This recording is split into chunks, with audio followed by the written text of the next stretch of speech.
El día de hoy vamos a hablar acerca de papás que enseñan a sus hijos. Papás que enseñan a sus hijos. Y me basé simplemente en ver ejemplos bíblicos donde un papá se ve que pues le enseña a su hijo algo. Es decir, hay muchas partes de las escrituras que nos menciona qué es lo que debemos enseñar a nuestros hijos y todo eso, ¿verdad? Pero más bien me fui a ver ejemplos, ¿verdad?, donde se nota que el papá le enseñó, de un personaje bíblico que le enseñó a su hijo X cosa. Entonces vi tres ejemplos, ¿verdad? Ejemplos de que se nota que un papá le enseñó a sus hijos algo. Y pues se puede decir que también en parte pues esos tres son muy básicos para que un papá le enseñe esto a sus hijos. Entonces, por ejemplo, cuando uno lee la historia de Génesis 22, y vamos para allá, si vamos para Génesis 22, vamos a ver el primer ejemplo. Génesis capítulo 22. Génesis 22, para cuando uno lee ahí la historia, cuando Dios pone a prueba a Abraham, pidiéndole que sacrifique a su hijo Isaac. Eso es lo que es el capítulo 22 de Génesis. Uno no puede evitar notar que él no pone resistencia. O sea, que Isaac no pone resistencia a eso. Fíjense, vamos a ver lo que dice ahí. Voy a leer Génesis 22, voy a leer del 7 al 11, específicamente del 7 al 11. Dice: entonces habló Isaac a Abraham, su padre, y le dijo: Padre mío. Y él respondió: heme aquí, mi hijo. Y él dijo: he aquí el fuego y la leña, mas ¿dónde está el cordero para el holocausto? Pero acuérdense que como cuando probó, ¿verdad?, Dios a Abraham, lo hizo de una manera que, imagínense, después de tantos años, ¿verdad?, que había esperado porque se esperó muchos años, cuando la primera vez que le dijo Dios a Abraham que su descendencia iba a ser como las estrellas del cielo, pasaron años. Entonces una vez ya que lo tuvo, ¿verdad?, ya grande de edad, imagínense el amor tan tremendo que le tenía. Y el versículo 2, fíjense cómo dice el versículo 2, y dijo: toma ahora tu hijo. ¿Qué dice ahí? Tu único. Dice Isaac. ¿Y qué más? A quien amas. Dice: y vete a tierra de Moría y ofrécelo allí en holocausto sobre uno de los montes que yo te diré. Algo bien duro, ¿no? Pero aquí entonces, viendo lo que Isaac le dice a su padre, dice: Padre mío. Y él respondió: heme aquí, mi hijo. Versículo 7. Y él dijo: he aquí el fuego y la leña, ¿verdad?, que la tenía ahí. Mas ¿dónde está el cordero, ¿verdad?, para el holocausto? Todavía no le había dicho, ¿verdad? Y el versículo 8. Y respondió Abraham: Dios se proveerá de cordero para el holocausto, hijo mío. E iban juntos. A ustedes, no sé si ustedes tengan alguna Biblia de esas que no nada más en el Nuevo Testamento tienen las palabras de Jesús en rojo, sino que también hay unas Biblias como esta que tiene las profecías de Jesús en rojo, en el Antiguo Testamento. Entonces esta es una profecía de Jesús, versículo 8, ¿no? Que Dios se proveerá de cordero. Y sabemos que el cordero inmolado, el cordero que quita el pecado de todo el mundo, es Jesús. Pero aquí dice: y respondió Abraham: Dios se proveerá de cordero para el holocausto, hijo mío. E iban juntos. Algo muy bonito, ¿no? Uno se imagina, iban juntos. Papá e hijo. Versículo 9.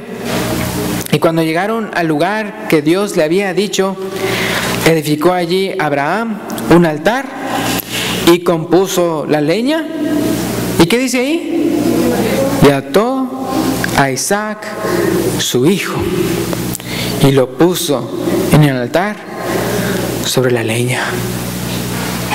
Y extendió Abraham su mano y tomó el cuchillo para degollar a su hijo. Entonces el ángel de Jehová le dio voces desde el cielo y dijo: Abraham, Abraham. Y él respondió: heme aquí. Entonces aquí, viendo del versículo 7 al versículo 11, podemos ver cómo no se ve por nada del mundo que él hubiera, o sea, Isaac se hubiera resistido. Y él era ya muchacho. Eso es lo que dice el versículo 12. Y dijo, no extiendas tu mano, ¿qué dice? Sobre el muchacho. Hay unos que calculan que no era un muchachito chiquito, sino que según calculan, porque si uno se da cuenta un poquito más adelante, está la muerte de Sara, ¿verdad? Entonces unos calculan y dicen, pudo haber sido hasta 20 años, tal vez, porque como él era un tipo de Jesús, es decir, una ilustración de Jesús, pueda que haya sido hasta de 33 años, posiblemente haya sido hasta de 33, como cuando Jesús dio su vida, y el Padre, ¿verdad? Como estaba ahí. Entonces, como uno puede ver que él ya no era un niño. Es decir, si él hubiera querido, se hubiera escapado. Si él hubiera querido, se hubiera huido, ¿verdad? Él, no, hombre, a mí yo no veo el holocausto y a mí me está poniendo para pronto, ya me voy. Pero uno puede ver que él bien sumiso. Y usted, o sea, no nada más piensa en el amor de Abraham hacia su hijo, sino de Isaac a su padre Abraham. A padre mío, ¿dónde está, verdad, el cordero? Y cómo iban juntos. Entonces yo pienso, ¿quién le enseñó a Isaac a ser obediente a Dios? Porque sabía que era por voluntad de Dios, no fue por puntada de Abraham. Entonces, pero cómo fue sumiso y obediente al Padre, no nada más físico, sino al Padre celestial. Entonces, ¿quién le enseñó eso a Isaac? Si no habrá sido Abraham, ¿verdad? Su padre. Entonces, algo que les quería mencionar, uno puede ver ahí, pero en el capítulo 18, Génesis 18, versículo 17 y 19, que sí se menciona ahí, que cómo Dios iba a cómo Abraham iba a mandar a su descendencia a obedecer a Dios. Fíjense, es Génesis 18, 17 al 19. Dice así: y Jehová dijo, ¿encubriré yo a Abraham lo que voy a hacer? Habiendo de ser Abraham una nación grande y fuerte, y habiendo de ser benditas en él todas las naciones de la tierra. Fíjense lo que dice el versículo 19, hablando de Abraham, Dios de Abraham, Dios está hablando de Abraham, dice, porque yo sé que mandará a sus hijos y a su casa después de sí, ¿a qué cosa? Que guarden el camino de Jehová, haciendo justicia y juicio, para que haga venir Jehová sobre Abraham lo que ha hablado acerca de él. Entonces, como Dios mismo dice, yo sé que Abraham va a estar no sugiriéndoles, sino dice mandándoles. Yo voy a hacer que mandará a sus hijos y a su casa después de sí, que guarden el camino de Jehová. Entonces uno puede entonces ver, o sea, quién fue el que le mandó y le enseñó a Isaac, ¿verdad?, que obedeciera a Dios. Y una obediencia, ¿cómo? Incalculable. Es una obediencia de que hasta pongo mi propia vida. Entonces uno puede ver, o sea, pues fue Abraham, según como vemos en el versículo 18. Entonces, la enseñanza de este primer punto, vea, para los papás, es: papás, enseñemos a nuestros hijos a obedecer a Dios. Y obviamente, vea, pues Abraham no nada más lo mandaba en el sentido de palabra, sino también de hecho. Porque uno puede ver, o sea, si él amaba tanto a su hijo, y el hijo dijo Dios, tu único hijo, a quien amas, si él estaba dispuesto a dar la vida de su hijo, ¿verdad? Una obediencia absoluta. Y el hijo, o sea, Isaac, también absolutamente obediente, de que y dejándose, ¿verdad?, poner sobre el altar y todo, y ya habiendo asalto a la mano para degollarlo, y sin chistar. Y uno puede, obviamente esto es un símbolo, ¿verdad?, de lo que, una alegoría de nuestro Padre Celestial y el Hijo Jesucristo. Ahí en ese caso, eso sí, no hubo alguien que lo detuviera, ¿verdad? Sino que entonces Él entregó su vida por nosotros, ¿verdad? Fue crucificado, ¿verdad? Fue maltratado, fue golpeado, fue puesto corona de espinas, fue latigado, todo eso, ¿verdad? Escupido y todo eso por amor a nosotros. Entonces es algo tan bonito. Y otra vez, pues de quién aprendió obviamente Jesús. Hoy en la mañana veíamos, ¿verdad?, que cómo Él todo lo que hace lo ha aprendido del Padre, ¿verdad?, del Padre Celestial. Entonces la enseñanza para nosotros los que somos padres, papás, ¿verdad?, enseñemos a nuestros hijos a obedecer a Dios. Y no nada más a que obedezcan cuando están en nuestra mira, ¿verdad?, sino por ejemplo como dice Proverbios 15:3. ¿Qué dice Proverbios 15:3? Proverbios 15:3.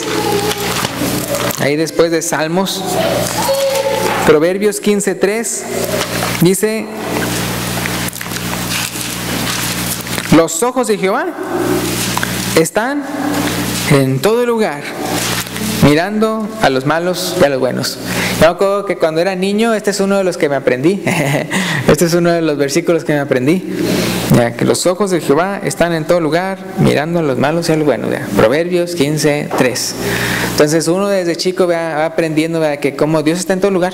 Ya.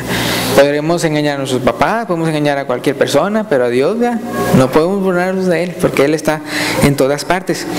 Y otra cita que a mí me gusta bastante, hablando de que como los ojos de Dios están en todo lugar, es Segundo de Crónicas.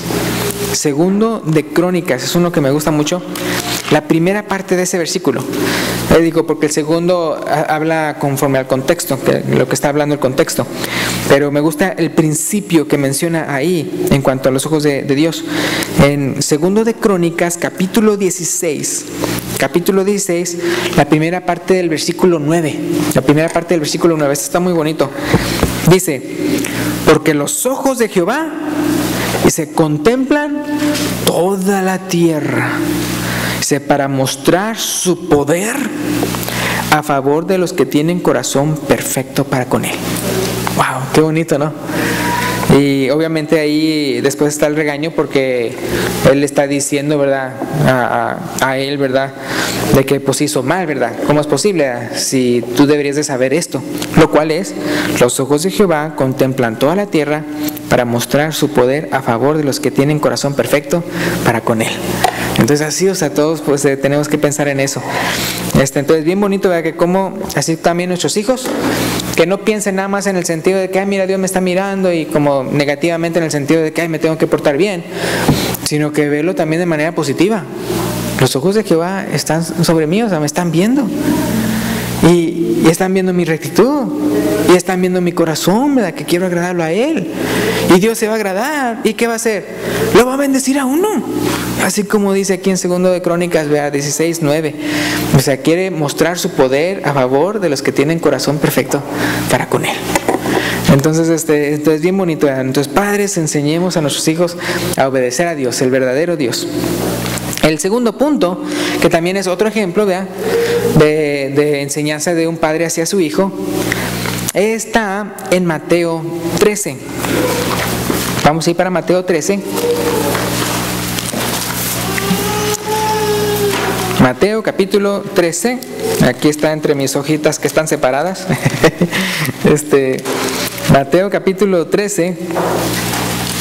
Y quería yo decirles, a José el esposo de María, madre de Jesús, ¿qué era de profesión? ¿Qué era de profesión José? Era carpintero. Yo no sé cuántos de aquí son carpinteros o le han hecho la carpintería. Yo me acuerdo que cuando estudié diseño industrial, a mí me enseñaron a tratar todo tipo de materiales, entre los cuales estaba la madera. Y nos enseñaban a hacer todo tipo de uniones, ¿verdad? Teníamos 2 pedazos de madera y nos enseñaban a unirlo así, a unirlo así, a unirlo así, a unirlo con pivote, a unirlo, o sea, de todas maneras, papá, porque para uno diseñar muebles o lo que sea, ¿no?, que uno requiera madera. Y entonces hacíamos y todo bien perfectito, y muchos se herían y con sangre y andan chorreando y todo, porque eran cosas bien filosas, ¿no? Y no, pues hacíamos todo eso bien bonito. Ya después fuimos a un lugar, nos llevaron a un lugar donde fabricaban muebles, y muebles bien caros, en un lugar bien caro de la ciudad. y nos metieron para ver cómo los fabricaban. Y haz de cuenta que eran sofás, ¿no? Y eran sofás que los cubren de tela o de piel. O sea, por eso eran caros, porque haz de cuenta que los cubrían de todo tipo de material. Entonces, según el material que uno quería, ¿verdad? Uno los pedía, los ordenaba. Pues órale, aquí está. Pero cuando uno veía cómo lo estaban haciendo por dentro, yo no sabía, pero era madera de calidad 4. Yo pensaba que nada más había de primera y segunda calidad. No, decía un 4 o algo así. Y así todo, así bien feo y todo así lleno de espigas o cosas. Y hasta en las esquinas, ¿verdad? Para que no rompa esa madera toda así bien fea. Y la manera en que la unían no era con ninguna de las uniones que a nosotros nos enseñaron, sino con unas grapotas. Y la volteaban y Y yo, ay, no, lo que nos están enseñando aquí es de que hacen la cosa bien barata, bien chafa y lo venden bien caro. Pero paz. A veces las uniones ni siquiera topaban madera con madera, sino que la grapa era lo que lo sostenía. O sea, así. Y luego, para que no se atravesara la madera a la piel o lo que sea, le ponían un pañal o algo así. O sea, un pañal o algo, ¿verdad? Para que tuviera, y luego ya después el forro, el cojín y todo bonito. Y luego ya el forrote, ¿no? De piel o lo que sea.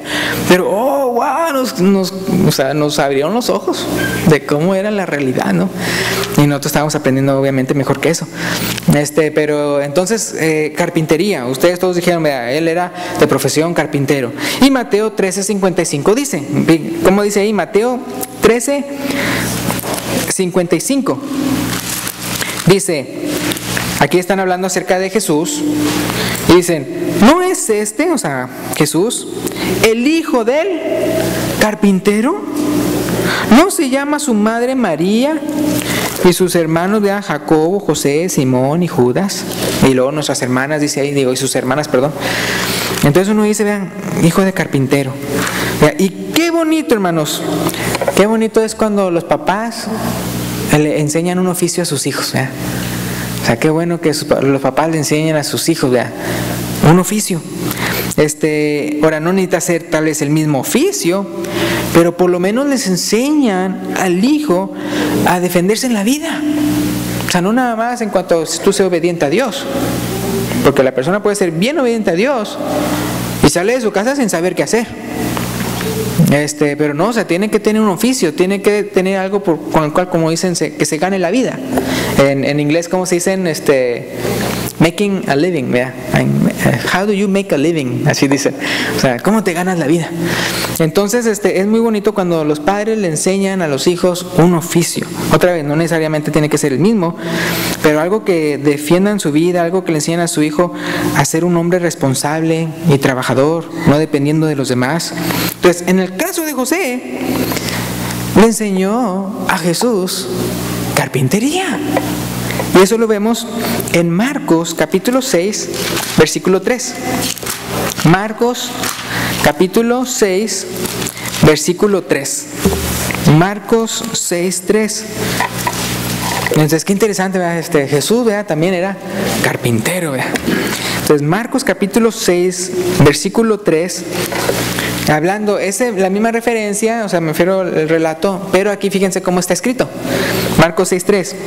Están hablando de Jesús y dice, ¿no es cómo dice ahí?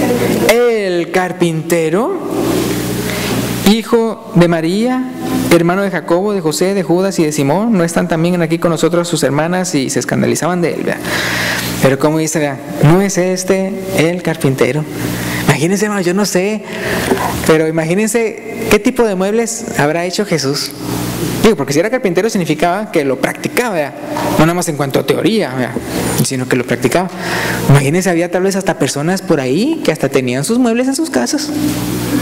No que made in China o que made in sino made by Jesus. Ay, sí, como que si allá fuera en inglés, ¿no? No sería en griego o en hebreo, ¿verdad? Hecho por Jesús, ¿verdad? Entonces imagínense el carpintero. Entonces fíjense cómo él aprendió carpintería. Ahora yo no sé, ¿verdad? Si él, siendo quien era, si realmente requería de aprenderlo, no de aprenderlo, ¿verdad? En el sentido de que pues él lo sabe todo, ¿no? Pero ahí menciona cómo él era carpintero, ¿verdad? Carpintero también. Antes, acuérdense que él inició su ministerio, Jesús inició su ministerio hasta después de que se bautizó. O sea, él se bautizó, ¿se acuerdan como a cuántos años? A los 30 años. Y fue después de que se bautizó que inició su ministerio. Antes de eso no. Entonces uno ya puede pensar, bueno, ¿qué era lo que hacía entonces antes? Ahí se la pasaba en la casa no haciendo nada. No, él era carpintero, ayudaba a su padre, ¿verdad?, con la carpintería y todo eso. Entonces, por eso yo digo así, como José enseñó a Jesús carpintería, papás, vea, enseñemos a nuestros hijos a valerse por sí mismos, vea, a que tengan un oficio, a que sean trabajadores, a que sean personas responsables, que sepan cómo ganarse la vida. Me acuerdo que, por ejemplo, en el caso, ahora sabemos que en el caso de Jesús, al final de cuentas, ustedes pueden ver ahí que Jesús dice en el versículo 4, no hay profeta sino en su propia tierra, porque al final de cuentas lo que Jesús iba a hacer era estar en los negocios de su Padre Celestial, el cual era venir, ¿verdad?, a morir por nosotros, a enseñar a las personas, sanar y todo eso, a ser Cristo, a ser Jesús, a ser el Salvador del mundo. Ese era su gol, ¿verdad?, su meta. Entonces me acuerdo que, por ejemplo, con mi papá siempre enseñaba, ¿verdad?, a las personas que querían ser predicadores que también supieran un oficio.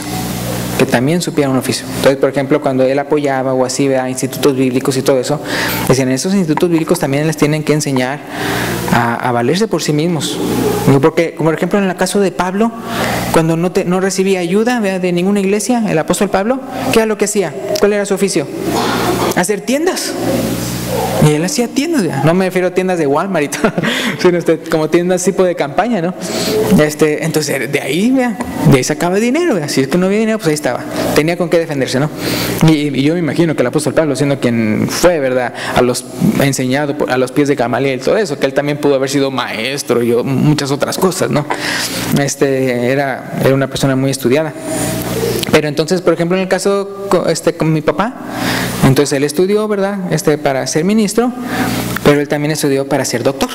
Entonces él era ministro, pero también él tenía licencia de doctor. Entonces sí, o sea, cuando de repente alguien le echaba diciendo, no, es que usted no va a andar de predicador por el dinero y todo eso, decía, yo en una operación gano tanto. o sea, ¿cómo pueden andar diciendo que entonces por el ministerio eso? En mi caso, por ejemplo, yo me metí la licenciatura de diseño industrial. Entonces yo doy cuenta que creo que él primero estudió para el ministerio y luego estudió para ser doctor. Y yo fui al revés. Yo tuve diseño industrial, que me fascinaba desde que era niño. Entonces donde le digo que ahí haz de cuenta que los arquitectos, mi hermano es arquitecto, hacen edificios, casas y todo eso, y se puede decir que los diseñadores hacen lo que está dentro, ¿no? O sea, hacemos de todo. Entonces desde una cuchara o un logo hasta un aparato. Entonces ahí nos enseñaron a manejar con madera, con metales, con plásticos, con pétreos, con cerámica, y no nada más en cuanto a teoría, sino que nosotros teníamos que hacerlo. Hasta muebles de cartón hicimos, sí, así, pero fuertotes. Así que mesas, sillas donde uno se ponía encima y todo, y vestidores o lo que sea. Entonces sí, es la cosa que al final de cuentas, o sea, no nada más, si vas a estar en el ministerio, sepas lo que, pues sí, la voluntad de Dios y todo eso, sino también haya un oficio, para que cuando de repente no haya por este lado, ¿vea? Porque acuérdense que la palabra de Dios dice, ¿vea?, que el que está en el evangelio, que viva del evangelio, ¿no? Y pero entonces, ¿vea?, si es que no hay, así como Pablo, ¿vea?, que hacía pues tiendas, ¿vea?, carpas, pues entonces así también uno tiene con qué defenderse hablando de la vida, ¿vea?, de la vida aquí en la tierra. Entonces, como José le enseñó a Jesús carpintería, y fíjense lo que dice Primera de Tesalonicenses 4. Primera de Tesalonicenses capítulo 4. Versículo 11 y 12. Primera de Tesalonicenses capítulo 4, versículo 11 y 12. Dice, aquí Pablo diciéndole a los de Tesalónica, dice, y que procuréis tener tranquilidad. Y aquí se refiere a tranquilidad no en cuanto a tranquilidad espiritual, sino en cuanto a las cosas de esta vida. Dice, y que procuréis tener tranquilidad y ocuparos, como dice ahí, en vuestros negocios y trabajar con vuestras manos de la manera que os hemos mandado, a fin de que os conduzcáis honradamente para con los de afuera. ¿Y qué dice? Y no tengáis necesidad de nada, ¿verdad? Entonces así también el apóstol Pablo le enseñaba hacia los hermanos de ahí de Tesalónica. Y entonces, otra vez, como conclusión del segundo punto es: papás, enseñemos a nuestros hijos un oficio, ¿verdad?, en el cual puedan valerse por sí mismos. Creo que, por ejemplo, en el caso de los institutos bíblicos o algo así, que de lo que me acuerdo, llegaban, por ejemplo, tal vez a enseñar carpintería, a enseñar plomería, o enseñar como electricista, enseñar, o sea, ese tipo de, o sea, mecánica, cosas que sí, o sea, cosas que siempre se van a necesitar, cosas que siempre las personas van a necesitar.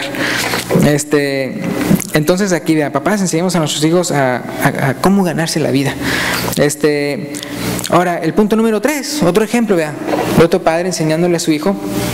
Uno puede ver aquí algo muy interesante. Cuando uno lee la historia de cómo Jacob huyó de Esaú, ¿se acuerdan de esa historia? Que eran dos hermanos, ¿verdad? Y que cómo Jacob tuvo que huir de Esaú, ¿verdad?, porque lo quería matar. Uno puede darse cuenta de una enseñanza muy importante para la vida, que es bueno que los padres enseñen a sus hijos, porque puede afectar el resto de sus vidas. Por un lado, acuérdense que dijimos el temer a Dios, obedecer a Dios. El segundo, ¿verdad?, que valerse por sí mismos, o sea, que sepan ganarse la vida y no dependan de otros. Y 3, este es el tercero, está en Génesis 27. Ahí vamos a leerlo antes de que se los diga yo. Génesis 27.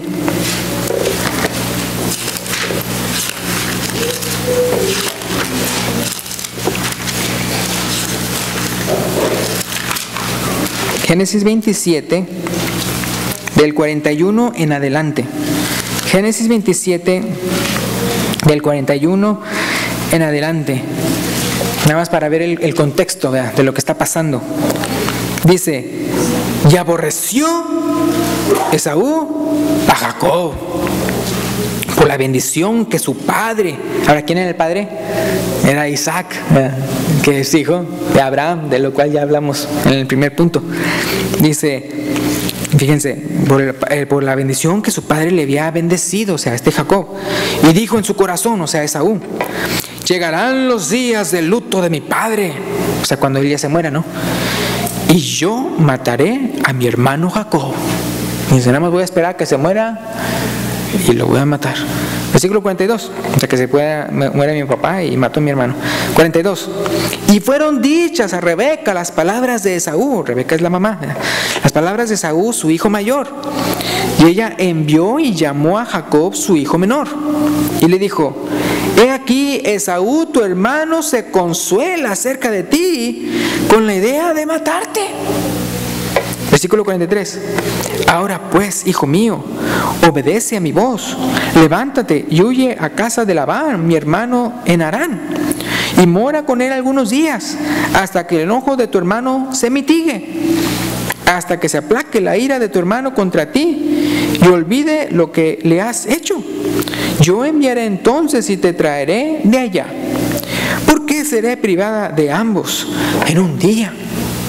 Versículo 46, y dijo Rebeca a Isaac, ¿verdad?, su esposo: fastidio tengo de mi vida a causa de las hijas de Et. Es que las hijas de Esaú se había casado con hijas de Et, con mujeres paganas. Entonces dice: si Jacob toma mujer de las hijas de Et, como estas, de las hijas de esta tierra, porque acuérdense que estaban viviendo entre paganos. ¿Qué dice Rebeca? ¿Para qué quiero la vida? Qué curioso, acaba Rebeca de estar, está bien apurada y todo eso, de que ¿por qué? Porque quieren matar a mi hijo y mi hermano. No, hombre, pues este es el plan, vete para allá con mi hermano, ¿verdad? Pero como dice aquí que lo que ella decía, que tenía fastidio de su vida y que si no, que mejor que se muera, ella era el que de repente escuche que Jacob haga lo mismo que Esaú, su hermano, de andar casándose con mujeres paganas. Y fíjense, entonces, aquí está mencionando en cuanto a la mamá y el hijo.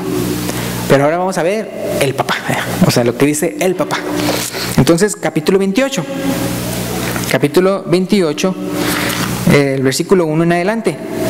Dice: entonces Isaac llamó a Jacob. ¿Y qué dice ahí? Y lo bendijo. Ahora, consta que ya la bendición por ser que, como de primogenitura y todo eso, ya lo hizo, ahí en el capítulo 27. Pero acá todavía lo bendice más. O sea, lo bendice no porque fue engañado, no porque, ay, mira, yo pienso que eso es Esaú y aquí está la bendición. No, ya lo hace a sabiendas que es Jacob, ¿verdad? Su hijo. Dice: entonces Isaac llamó a Jacob diciendo, y lo bendijo y le mandó diciendo, fíjense cómo dice, le mandó diciendo: no tomes mujer de las hijas de Canaán. Versículo 2: levántate, ve a Padán Aram, a casa de Betuel, padre de tu madre, y toma allí de las hijas de Labán, hermano de tu madre. Ahora sí quiero que quede bien claro, ¿verdad? Para que los que digan, ay, qué cosas, que se está diciendo que se case con un primo. Bueno, acuérdense que antes de la ley mosaica se podía. Isaac, ¿verdad?, ¿era hijo de quién? De Abraham y de Sara, los cuales eran medios hermanos. O sea, entre Abraham y Sara eran medios hermanos. Entonces en aquel entonces, o sea, no era escándalo, o sea, en aquel entonces no era prohibido. Obviamente Dios no le estaba diciendo a ellos, mira, ahorita los genes están muy buenos, el ADN, y no hay tantas malformaciones, o sea, Él no le está diciendo nada de eso. Pero es hasta Levítico que inicia esa ley de decir, ya no. O sea, ya no se andan casando con primos, ya no se andan casando con tíos, ya no se andan casando porque no. Y obviamente no les está diciendo, mira, porque después van a venir malformaciones, después van a venir cosas y todo eso. Pero el día de hoy, por la ciencia, sabemos que eso pasa, ¿verdad? Acuérdense, al principio no se necesitaba, porque Adán y Eva eran perfectos. Y ya, pero conforme van pasando los años, las generaciones y la maldad del hombre y todo eso, pues ya se empieza a hacer el degenere, ¿no? Ya después no puede uno casarse con su primo o alguien así. ¿Por qué? Porque si yo tal vez tengo, enfermedad del corazón, pues él también. Imagínense los hijos cómo van a salir. Diabetes. Y diabetes, pum, doble al hijo. O yo tengo esto y él le pum, y así, o sea, lo malo se multiplica. Entonces, por eso es muy bueno casarse con alguien que es, genéticamente hablando, muy diferente a uno. Pero eso sí, que también sea hijo de Dios. Que también sea hijo de Dios. Entonces, estaba procurando. Dice aquí, volviendo otra vez al capítulo 28, versículo 2: levántate, ve a Padán Aram, a casa de Betuel, padre de tu madre. Ahora, es interesante cómo todo eso se lo dice, no para que salve su vida, sino pensando en lo que Dios había mandado y para que las bendiciones sigan viniendo a la familia. Las bendiciones que Dios prometió a Abraham y su linaje se sigan cumpliendo. Entonces, porque al final de cuentas, ahí pueden ver en el capítulo 27, versículo 46, que lo que Rebeca le dice a Isaac no es de lo que se estaba consolando Esaú, sino de que no quiero que se case igual que con otras hijas de Ed o algo así, Jacob. Entonces el versículo 2 dice: levántate, ve a Padán Aram, a casa de Betuel, padre de tu madre, y toma allí mujer de las hijas de Labán, hermano de tu madre. Entonces acuérdense, en aquel entonces todavía se podía, no era hasta Levítico que ya estaba el mandamiento de que no se podía, ese tipo de cosas. Versículo 3, y fíjense, todo eso le dice que le manda, dice el versículo 1, le mandó diciendo: no tomes mujer de las hijas de Canaán. Entonces el versículo 3 dice: y el Dios, o sea, por ser obediente a eso, y el Dios omnipotente, ¿qué dice? Te bendiga. Qué bonito se oye, ¿no? El Dios omnipotente te bendiga. Bueno, que decir así las personas. El Dios omnipotente te bendiga. Hay unos el día de hoy que dicen que está mal decir Dios te bendiga.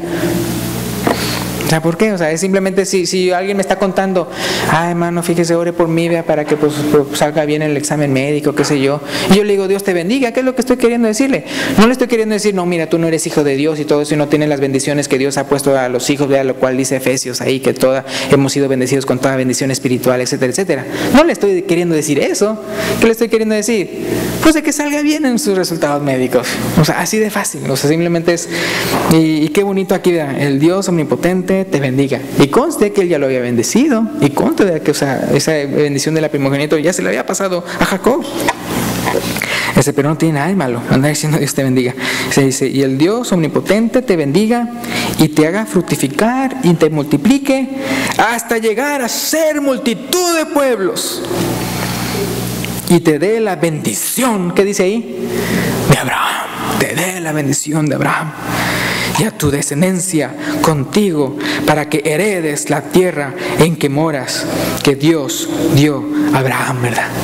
Que viene siendo abuelo de Jacob, papá de Isaac, ¿verdad? Y entonces dice el versículo 5, dice, así envió Isaac a Jacob, el cual fue a Padán Aram, a Labán, hijo de Betuel, arameo, hermano de Rebeca, madre de Jacob, y de Esaú. Bueno, toda la referencia ahí, ¿verdad? De la familia. ¿Se acuerdan cómo en el capítulo 27, versículo 46, estaba esa queja, ¿no? O sea, fastidio yo tengo de lo que hizo Esaú. Pero Esaú, fíjense qué tan malo era, que él no se quedó ahí. Fíjense lo que dice el versículo 6 del capítulo 28, versículo 6. Y vio Esaú cómo Isaac había bendecido a Jacob. Porque acuérdense que según el versículo 1, capítulo 28, ya lo bendijo, pero ya sabiendo que es Jacob, ¿no? Y vio Esaú cómo Isaac había bendecido a Jacob y le había enviado a Padán Aram, ¿para qué? Para tomar para sí mujer de allí. Y que cuando le bendijo, le había mandado diciendo, no tomarás mujer de las hijas de Canaán. Versículo 7, o sea, Esaú escuchó eso. ¿Y qué dice el versículo 7? Y que Jacob había, ¿qué dice? Obedecido a su padre y a su madre. Acuérdense, Esaú y Jacob ya no eran unos niños, o sea, ya eran mayores. Y como quiera, obedientes. Dice, y se había ido a Padán Aram. Versículo 8. Vio a sí mismo Esaú que las hijas de Canaán parecían mal a Isaac su padre. O sea, ya no nada más a su madre, vean, Rebeca, sino también a su padre. ¿Y qué fue lo que hizo él? Versículo 9. Esaú, vea, y se fue Esaú, ¿a quién? A Ismael. ¿Quién es Ismael? No el hijo de la promesa, vea, sino el hijo de la esclava, la que no va a heredar, no va a tener herencia entre los hijos de Dios, y que no se podían andar casando con ellos. Dice, y se fue Esaú a Ismael, o sea, al peor que pudo haber pensado. Y o sea, acuérdense que ¿por qué razón Rebeca le dijo a Abraham, despide a esta mujer y a su hijo? Porque nada estaba fastidiando. Ella a ella, o sea, me refiero a Sara, y el muchacho a Isaac. Fíjense, él queriendo entonces tener relación con su enemigo de Isaac. Dice, y se fue Esaú a Ismael. Dice, y tomó para sí por mujer, ¿a quién? A Mahalat. ¿Sí lo están leyendo ahí? ¿O no lo quisieron decir? A Mahalat, hija de Ismael, hijo de Abraham, hermana de Nebaiot. Además, ¿qué dice? Las otras mujeres, de las hijas de Et. O sea, fíjense, o sea, todavía Esaú se da cuenta que no nada más su mamá, sino también su papá, no le gusta que él se está casando así, sino que... Y él, pues ahora con más razón, ahora hasta me voy hasta con el enemigo de mi papá y a casarme con sus hijas. O sea, no por nada no recibió la bendición, ¿verdad? O sea, Dios tiene, o sea, acá ellos tratan de hacer lo que ellos puedan y todo eso, pero Dios tiene todo el plan, ¿verdad? Dios todo y sabe a quién va a elegir y a quién no, ¿verdad? Como dice, a Jacob amé, a Esaú aborrecí, dice una parte de la palabra de Dios.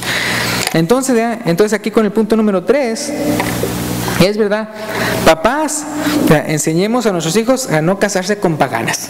Así de fácil. Papás, enseñemos a nuestros hijos a no casarse con paganas. Y como en las otras veces vimos otras citas, esto por ejemplo ya en 1 Corintios capítulo 7 vemos esto, vea. 1 Corintios capítulo 7, a ver cómo es algo que también se ve en el Nuevo Testamento. No nada más es algo del Antiguo Testamento. 1 Corintios capítulo 7, el versículo 39. 1 Corintios capítulo 7, versículo 39. Dice: la mujer casada está ligada por la ley mientras su marido vive. Si lo tienen ahí. 1 Corintios 7, 39. Pero si su marido muriere, libres para casarse con quien quiera, con tal que sea en el Señor. Ahora, ¿por qué fue que yo escogí esa cita? La última parte, ¿se fijaron? Dice: la mujer casada está ligada por la ley mientras su marido vive. Pero, ¿qué dice? Si su marido muriere, o sea, ya se queda, ¿qué? Viuda. Dice: libres casarse con quien quiera. ¿Pero qué dice? Con tal que sea en el Señor. O sea, que sea una persona cristiana. O sea, entonces, esto lo menciona, ¿no? Para que no digan, no, pues el apóstol Pablo dijo que con quien quiera, ¿no? O sea, con tal que sea en el Señor, con tal que sea en el Señor. Es decir, no importa que si es moreno, si es chaparro, que si es alto, que si es guapo, que si es adinerado, mira, pero con que sea en el Señor. Y luego el capítulo 9, versículo 5. Capítulo 9, versículo 5. Dice, aquí el apóstol Pablo dice: ¿no tenemos derecho de traer con nosotros una hermana por mujer, como también los otros apóstoles? ¿Y quiénes? Y los hermanos del Señor. ¿Se acuerdan? O sea, son los medios hermanos. Y Cefas, que es Pedro. Entonces, ¿por qué pongo yo esta cita? Porque Pablo, acuérdense que él estaba solo y por eso estaba recomendando: mira, yo prefiero que los solteros se queden ahí solteros y no tengan ahí con cosas del matrimonio y todo eso, y así pueden servir más al Señor, etcétera, etcétera. Claro que dijo, vea, pero si no tienen don de continencia, cásense. Pero entonces él dice, vea, no tenemos derecho de traer con nosotros, ¿qué dice ahí? Una hermana por mujer, como también los otros apóstoles y los hermanos del Señor y Cefas. Entonces, cuando dice una hermana por mujer, obviamente no se está refiriendo a ¿qué? A una hermana física. O sea, no que se casen con su hermana físicamente hablando, o sea, su hermana de su papá y su mamá. Están hablando de ¿qué? Una hermana en la fe, ¿verdad? De una cristiana. Entonces es interesante, no tenemos nosotros derecho de traer con nosotros una hermana por mujer. Esto lo decía, porque ustedes pueden ver el contexto, hablando de que como él tenía todo el derecho de recibir ayuda monetaria de parte de ellos, ¿verdad? Para seguir en el ministerio. Luego, 2 de Corintios capítulo 6, ya la segunda carta, 2 de Corintios capítulo 6, versículo 14 en adelante. Y acuérdense, ¿verdad?, que la razón por la que Isaac le manda a su hijo Jacob: no te vayas a casar con ninguna de las hijas de Canaán, era para que Dios le bendijera con la misma bendición que Abraham. Es porque acuérdense que ustedes ya pueden ver en otros pasajes, ¿verdad?, de que como lamentablemente entonces lo pueden desviar a uno y después adorar a ídolos, etcétera, etcétera. Como dice la Biblia. Entonces, pero 2 de Corintios capítulo 6, versículo 14 en adelante. 2 Corintios 6, 14 en adelante. Dice aquí el apóstol Pablo: no os unáis en yugo desigual con los incrédulos. Acuérdense, nosotros como cristianos ya estamos conyugados con Cristo. Hemos puesto el yugo del Señor en nosotros, con nosotros, ¿verdad? Entonces ya nosotros, ¿verdad?, no os unáis en yugo desigual con los incrédulos. Porque qué compañerismo tiene la justicia con la injusticia, y qué comunión la luz con las tinieblas, y qué concordia Cristo con Belial, o qué parte el creyente con el incrédulo, y qué acuerdo hay entre el templo de Dios y los ídolos. Porque vosotros sois el templo de Dios viviente. Y luego me voy a saltar al capítulo 7, versículo 1. Después de que dice todo eso, en el capítulo 7, versículo 1 dice: así que, amados, puesto que tenemos, ¿qué dice? Tales promesas. Acuérdense, Isaac, cuando le estaba diciendo eso a su hijo Jacob, estaba pensando en las promesas que Dios había dicho a Abraham, y que él decía, yo quiero que tú también tengas esas promesas de tu abuelo Abraham. Así que, amados, puesto que tenemos tales promesas, o sea, ya está hablando obviamente las promesas que tenemos como cristianos, de la vida eterna en Cristo y todo eso. ¿Qué dice ahí? Limpiémonos de toda contaminación de carne y de espíritu, perfeccionando, ¿qué cosa? La santidad en el temor de Dios. Es decir, tal vez ya eres salvo y todo eso, pero sigamos practicando eso, sigamos limpiándonos de las contaminaciones, sigamos con la santidad en el temor. O sea, hay que seguir madurando, no retroceder, sino para adelante. Y ustedes ya pueden ver el contexto que está refiriéndose a no unirse en yugo desigual con los incrédulos. Y ya para terminar, voy a ir a Filipenses capítulo 2 y ya vamos a terminar. Filipenses capítulo 2. Y recuerden, ¿verdad? El primer punto que vimos es que Abraham, ¿verdad? Podemos ver que le enseñó a Isaac a obedecer a Dios. Tanto así que cuando lo puso sobre el altar para degollarlo, él no se inmutó, él no se rebeló, él no dijo aquí me voy, sino él fue bien obediente. Y en el segundo punto vemos que José le enseñó a Jesús un oficio, en este caso carpintería, una cosa de cómo defenderse aquí en la vida, no nada más en cuanto hay que obedecer a Dios y todo eso, lo cual Jesús ya era, sino también un oficio aquí en la tierra para defenderse, para saber cómo ganarse la vida, como dicen en inglés, make a living. Y el punto número 3, vemos cómo entonces Isaac manda a Jacob a no casarse con paganas. Y ya para terminar, quería mencionar lo que mencionaba al principio, que como Abraham e Isaac es una ilustración del Padre Celestial y Jesús, ¿verdad? Pero vemos que aquí no hubo un ángel que lo detuviera, sino que entregó su vida tremendamente, ¿no? Y Dios lo resucitó. Entonces, Filipenses capítulo 2, y con esto terminamos, del 5 al 12. Filipenses 2, 5 al 12. Haya pues en vosotros este sentir, ¿verdad? O pensar que hubo también en Cristo Jesús, el cual, siendo en forma de Dios, no estimó el ser igual a Dios como cosa a que aferrarse, sino que se despojó a sí mismo, tomando forma de siervo, hecho semejante a los hombres. Y estando en la condición de hombre, se humilló a sí mismo, haciéndose ¿qué? Obediente hasta la muerte y muerte de cruz. Por lo cual Dios también le exaltó hasta lo sumo y le dio un nombre que es sobre todo nombre, para que en el nombre de Jesús se doble toda rodilla de los que están en los cielos y en la tierra y debajo de la tierra, y toda lengua confiese que Jesucristo es el Señor, para la gloria de Dios Padre. Y aquí también le añadí el versículo 12, y con esto terminamos por esta razón, para que se vea más el contexto. Porque dice lo que dice, y el versículo 12 es como la conclusión, dice: por lo tanto, amados míos, como siempre habéis, ¿qué cosa? Obedecido, no como en mi presencia solamente, sino mucho más ahora en mi ausencia. Ocuparos, ¿qué dice? En vuestra salvación con temor y temblor. Y aquí terminamos. Esperamos que haya sido de edificación. Y pues feliz Día de los Padres. Que pues Dios les bendiga.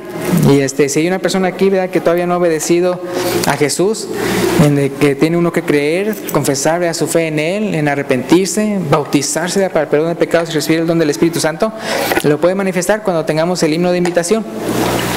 O si alguien necesita reconciliarse, también lo puede dar a conocer. Gracias y Dios los bendiga.